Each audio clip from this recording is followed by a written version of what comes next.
Oi, gente, tudo bem? Eu sou a Maria do Carmo, do Jeitinho da Maria, e hoje nós vamos falar sobre algumas ferramentas que nos ajudam no secretariado, ajudam a melhorar a nossa performance, ferramentas simples, conhecidas há bastante tempo, estudadas, mas que às vezes vão ficando de lado, né? Não sei o quanto você tem usado, o quanto você tem lembrado dessas ferramentas, mas eu já vou falar um pouquinho sobre elas com foco na gestão de viagens.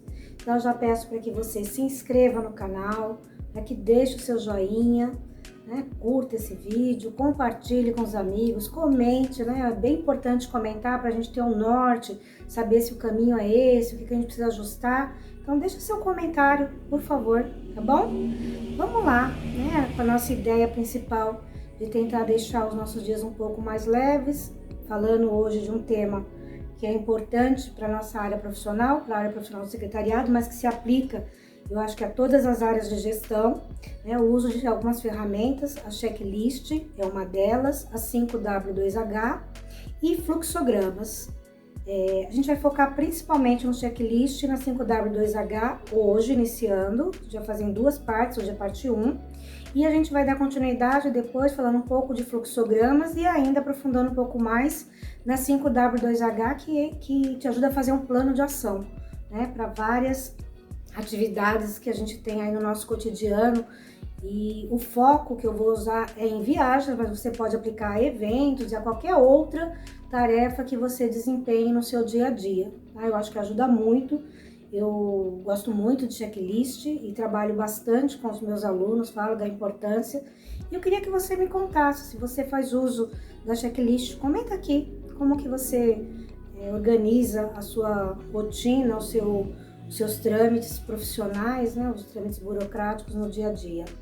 Então, quando eu vou trabalhar com os alunos, eu estou usando aqui meu notebook e a gente trabalha um material que eu vou deixar aqui com vocês, alguns slides compartilhados, falando sobre primeiro, né, como a gente pensa checklist. Então, eu trabalho fazendo brainstorm, quando eu pego um foco, né, o que tem a ver com a aula daquele período, daquele semestre ou daquele bimestre, e a gente trabalha primeiro fazendo um brainstorm, vindo tudo que vier à mente sobre o tema, né? Então, no caso, sobre organização de viagem, e pode ser uma viagem nacional, viagem internacional. No nosso caso, a gente pensa uma viagem internacional, a gente procura pensar o máximo de possibilidades para depois adaptar para as viagens menores, viagens nacionais, por exemplo. Então, nesse brainstorm, costuma vir uma série de coisas. Eu vou ler o que veio nos últimos 2 semestres, algumas coisas que foram comuns nos últimos semestres. Então, vou falar de bagagem, conforto, limpeza, conexão, local de refeições, hospedagem, acesso fácil e rápido ao local de encontro, horário do voo, horário de saída de casa, segurança do local, assento na cabine, né, quais são as preferências do viajante, restrições alimentares, talvez você tenha que indicar alguma, né, na escolha do hotel, na escolha do restaurante, mesmo no voo, né, em voos mais longos, você tem alguma restrição. Sugerir aplicativos de tradução, dependendo aí de qual a viagem está sendo feita, né, talvez o uso do inglês ainda seja a melhor opção, mas pode talvez usar algumas coisas que ajudem na tradução para alguns destinos, né? Conversor de moeda, armazenamento de notas, e por aí vai, né? Então nesse brainstorm vem várias palavras que os alunos vão lembrando, que a gente vai alimentando, para depois a gente pensar na nossa checklist. Então, partindo já para a nossa checklist, a gente pode separar do que veio antes, né, da primeira lista, a gente pode dividir em sub-itens antes de fazer a checklist propriamente dita. Então, uma sugestão que eu vou deixar aqui ao lado, por exemplo, é trabalhar documentações. Então, eu vou colocar um link para documentações, e aí quando eu estou pensando em viagens internacionais, eu vou pensar em passaporte, visto, as vacinas, né? Então, uma série de pequenas dicas para lembrar, procurar ter cópias autenticadas. Nem sempre vai valer, né? Nem sempre vai ser tão útil assim, mas ainda, de todo modo, eu prefiro recomendar que providencie cópias autenticadas de toda a documentação do viajante e que ele tenha os documentos originais na bagagem de mão e talvez as cópias na bagagem despachada, né? Para evitar qualquer contratempo com extravio de bagagem. Conheço casos em que isso já foi bastante sério, causando aí transtornos para o viajante, e a gente sabe para quem acaba depois sobrando, entre aspas, né? Então agora começando já a pensar em checklist, aqui eu faço uma sugestão, vocês vão ver aqui no slide ao lado, para preparar, separando por etapas dessa organização, né? Então eu começo com a etapa de pré-viagem, e importante, né, eu deixo sempre um lembrete, verificar as políticas de viagens da organização. A gente vai falar em outro momento de políticas de viagem, de políticas das organizações de maneira geral, o quão importante elas são. Elas nos servem de norte, é o que parametriza quais são os nossos limites, até onde a gente pode, o que a gente não pode fazer, e várias ações que a gente tem nas empresas, né? Então, em viagens, em eventos, nos comportamentos, no RH, etc. É importante que a gente saiba, né, quais são essas políticas, quais são os nossos nortes, para a gente conseguir fazer as coisas com mais tranquilidade, com mais segurança. Então, pensando nessa etapa de pré-viagem, por exemplo, a gente poderia começar por manter follow-up dos passaportes. Então, dependendo aí da equipe que você assessora, provavelmente você tem que fazer isso, né? Você já faz, já está cuidando de não esquecer quais são as renovações, né? Já que para a maioria dos destinos não vai viajar com um passaporte que tenha menos que 6 meses, então é importante ficar de olho. A gente vai falar muitas vezes de follow-up, de fazer esse acompanhamento, lembrando que cada um vai criar o mecanismo que achar melhor, mas não perder de vista o quão importante é, tá? Então, manter follow-up, providenciar visto, né? Cada destino, embora destinos, por exemplo, para os países do Mercosul não seja necessário visto, ainda assim é legal que você providencie. Por quê? Pode ajudar, não quer dizer que vá, mas pode ajudar quando você tem mais vistos no passaporte, pode ajudar numa viagem onde você tenha mais dificuldade para conseguir o visto. Então, pode aumentar um pouquinho essa possibilidade. É claro que não é uma lei de causa e efeito, né? Não é o fato de a gente ter passaporte muito carimbado que vai fazer com que a gente vá para um destino mais difícil. Mas acho que não custa tanto a gente verificar e providenciar.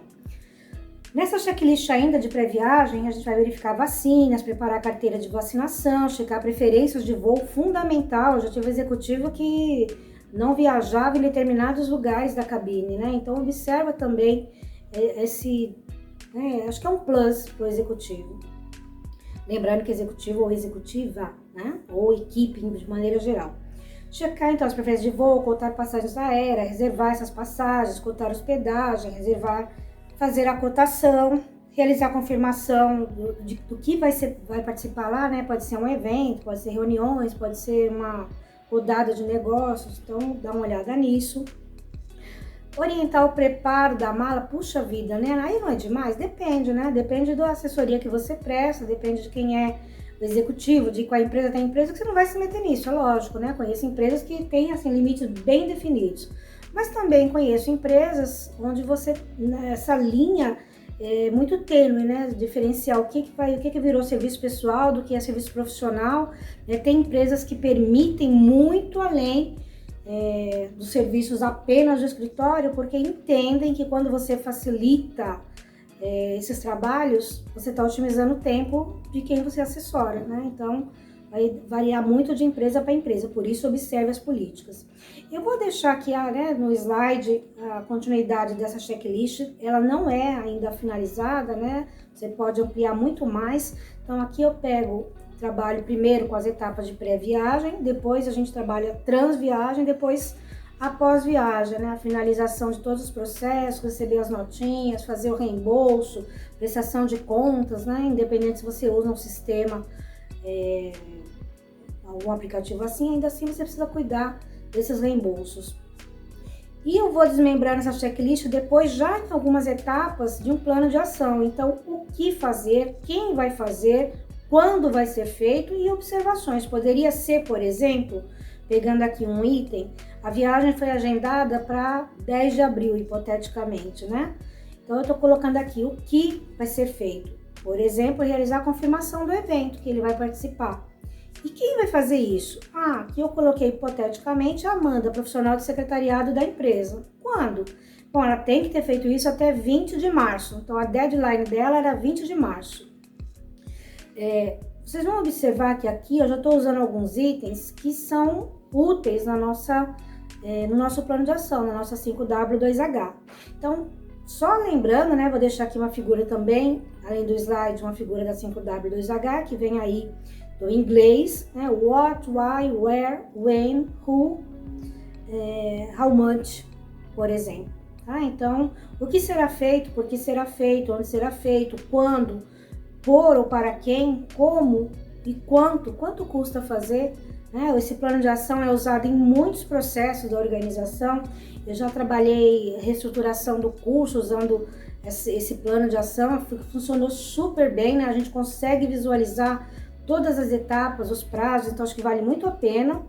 E aqui aplicando para nossa viagem, né? Que é o case que a gente está usando em viagens. Então, o que fazer? Manter follow-up dos passaportes. Por quê? Para evitar falhas no processo de viagem. Como fazer? Controle com pasta follow-up, com lembretes virtuais, com agendas eletrônicas ou qualquer outra metodologia que você use para acompanhamento de prazos. Quem vai fazer? Então aqui eu coloco o nome da pessoa, o cargo que ela ocupa, por exemplo, está definindo claramente, né? Que o viajante, para quem você está prestando o serviço, é importante que ele saiba quem está cuidando do quê. Tá? Então aqui quem vai fazer, onde, quando isso vai acontecer. Então, pensando aqui em manter follow-up dos passaportes, é provável que o profissional faça isso na primeira semana do mês, se ele tem muitos viajantes. Se forem poucos, talvez ele faça isso uma vez por ano, né? Então isso vai variar de empresa para empresa, de acordo com a demanda de viagens. E quanto custa para manter o follow-up dos passaportes? Para manter o follow-up, não é quanto custa o passaporte, é quanto custa para manter o follow-up. Bom, esse custo está embutido no salário do profissional de secretariado, então isso vai constar também no seu plano de ação, na sua 5W2H. Tá? E aí eu destrincho aqui, vocês vão ver ao lado, que tem providenciar visto, verificar vacina, preparar a CIV, cotar passagens, cotar hospedagem, comprar passagens, reservar hotel e por aí vai. Então essa ferramenta, tanto a checklist quanto a 5W2H, elas podem facilitar muito a vida da gente, podem ajudar muito o nosso dia a dia, tornar ele mais dinâmico, né? Que a gente dependa menos da memória. Claro que exercitar a memória é sempre bom, mas você pode exercitar a memória de outras formas, né? Pode jogar, pode usar, pensando aí nas viagens que você pretende fazer de uma forma mais criativa e deixar o espaço da sua memória para coisas, né, que talvez precisem mais da sua dedicação, e liberar espaço por meio de atividades que são rotineiras, repetitivas, e que justamente por isso é legal que você tenha modelos prontos que você vai a cada viagem, a cada atividade, a cada evento fazendo ajustes. Então pensa nisso, veja se não vale a pena, estuda um pouquinho mais. Eu vou deixar ao lado, você pode pesquisar bem mais sobre o uso dessas ferramentas. A gente vai voltar a falar delas na parte 2, né, retomando o plano de ação e falando de fluxograma. Não perca de vista, tá? Então, e uma vez que a gente está falando de organização de viagens, nós vamos falar também futuramente de expatriados, né? Eu deixo aqui uma indicação de leitura da Andrea Sebem. Muito bom esse livro, super recomendo, né? Embora ele tenha uma linguagem mais direcionada para a área de recursos humanos, ele também é muito útil para a gente, para o profissional de secretariado. Esse outro, inteligência cultural, que eu acho fundamental para todo mundo que faz viagens, que organiza viagens, que vai ter trato com outras culturas, nas multinacionais. É importante desenvolver inteligência aqui cultural, mas a gente pode chamar de intercultural, né? Essa linha entre as culturas. E esse daqui eu acho que não tem mais disponível para venda, mas ele é um livro muito bom. Dá uma pesquisada, gente, como organizar suas viagens aéreas. Embora o foco dele não seja especificamente para o profissional de secretariado, a abordagem que ele traz ainda é muito útil para a gente. É da Nádia Christopoulos, eu vou deixar o nome aqui. Ela esteve conosco no congresso de 2019 e ela me presenteou com esse livro. Eu já o conhecia, fiquei muito feliz de ter ganhado. Claro que ele tem muitos processos que mudaram, né? Um livro que foi publicado em 2003, mas muita coisa continua valendo, tá? Então, se você conseguir, se alguém quiser, aqui fica a dica, né? Entre em contato comigo que eu passo o contato da autora, tá? Então fica aqui também uma dica para os comentários. Se quiser falar comigo no privado também, pode. A maioria das pessoas que tem acesso a esse vídeo tem meu contato. Podem ficar à vontade que eu passo o contato da autora, tá bom? Gente, a ideia não é transformar isso numa aula, né? É falar de uma ferramenta, de algumas ferramentas que são úteis no nosso cotidiano, mas não transformar numa aula, tá? Então eu espero que tenha sido agradável, que tenha sido leve, que vocês comentem, né? O que é que eu posso ajustar, o que você acha que eu posso melhorar, tá bom? Então aproveita, já deixa aqui o seu joinha, compartilha, se inscreve, tá? Ajuda, a gente tá chegando em média em 350, será que a gente consegue chegar em 400 com esse vídeo? Tô torcendo para que isso aconteça, tá bom? Então deixo aqui o meu grande abraço, meu muito obrigada por você ter ficado comigo e a gente continua no próximo vídeo, lembrando que sai um vídeo na terça-feira falando das áreas, das atividades do secretariado e na quinta-feira falando dos nossos hobbies, por enquanto focado nas plantinhas, e a gente se vê na quinta então, tá bom? Beijo, gente, obrigada!